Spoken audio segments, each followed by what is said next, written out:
How can I have more faith in God is another question that I've been asked here. Well, faith is different from belief. Belief is provisional. Faith is experience. It's based on experience. People believed that the world was flat. That didn't make it flat, did it? Your beliefs don't change reality.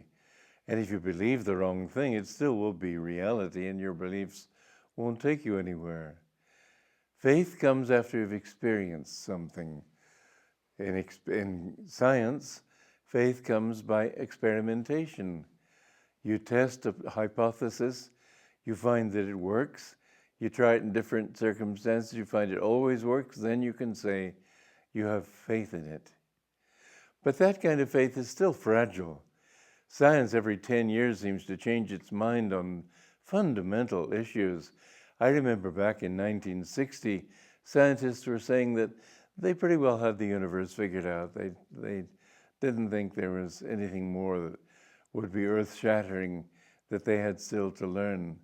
Since then, they've completely turned the tables upside down. And even the cornerstone of modern science, which is Darwinian evolution, has been brought up for questioning by serious persons, not just by religious fanatics or fundamentalists.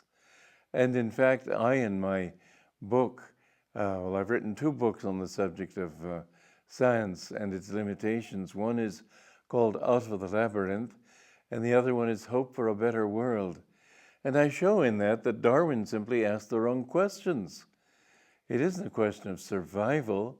Evolution it comes because people want to understand more. They want to be more aware. And so the earthworm gradually evolves upward to become a human being who can think and ask questions and want to know. And all of this process of evolution is a push from within, not a pull from without or an infliction from without, a survival of the fittest. That can explain a lot, but it's the sheer mechanics of the thing. The real thing is an urge from within to progress. So we need to develop that understanding which comes from spiritual faith, not just scientific faith. And that comes by testing your faith, your beliefs. Do you believe in God? Then for heaven's sake, live for Him. Try for just 24 hours to keep your mind entirely on God. You'll be amazed at what happens. A peace will come into you. There's a book by Frank Laubach, a great modern missionary and mystic.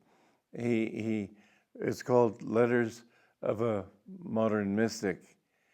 And it's a beautiful book. It describes his efforts to talk to God in the second person. And he made it a practice to, every hour he would think of God for a while. And then he would try to extend that period. You can do it bit by bit. Habits prevent you. Don't wake up with the vague definition, well, I'm going to think about God today. Think of Him as Laubach did in the second person and share every thought with Him. Lord, I'm hungry right now. Would you like to help me eat something? What shall I eat? It tastes good, doesn't it?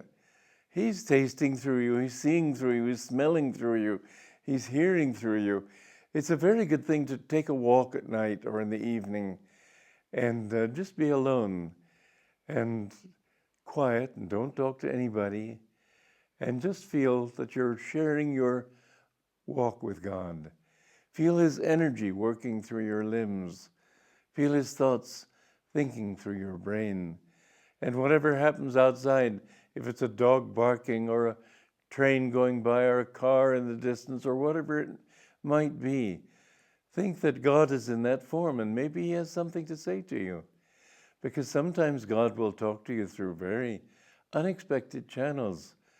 But as in a story I've written called The Singer and the Nightingale, the nightingale talks to the singer, and the singer is surprised. He says, I didn't know nightingales could talk. And the nightingale says, all birds can talk, but few men can listen, or few men do listen. So listen. You may hear God talking to you through many channels, The fact is, he is always there, everywhere. His consciousness is in everything. And the more conscious we are of him, the more he talks consciously to us. Try it as an experiment. Just say, for this first hour today, I will share my thoughts with God. And everything you do, do with him. Then when you've gotten to do it for the first hour, do it for the second hour. You'll come to the point where everything you do, in some way you share with him. And taking a walk in the evening or early morning is a very good way of helping to affirm that. But the more you do it, don't say, I don't know whether I have faith in God. Test it and see if he's there or not. He will answer you. If you ask him sincerely, if you don't ask him, say, sure, God, I love you and I want you, but let's see, what if I... No, have your mind on him and say, God, tell me what you want me to do today. Tell me which direction you want me to go. Tell me which thought I should have. And don't hide your negative or bad thoughts from him. He knows them anyway, because he is you. So how could he not know them? Open yourself to him. Say, God, I did have this thought. I have this tendency to have such thoughts. Please give me the strength to get over it. I don't like it. I know it's not making me happy. Help me out. You will see that the more you share your life with God, the more he will share himself with you. And then it's very hard not to have faith when you know he's there.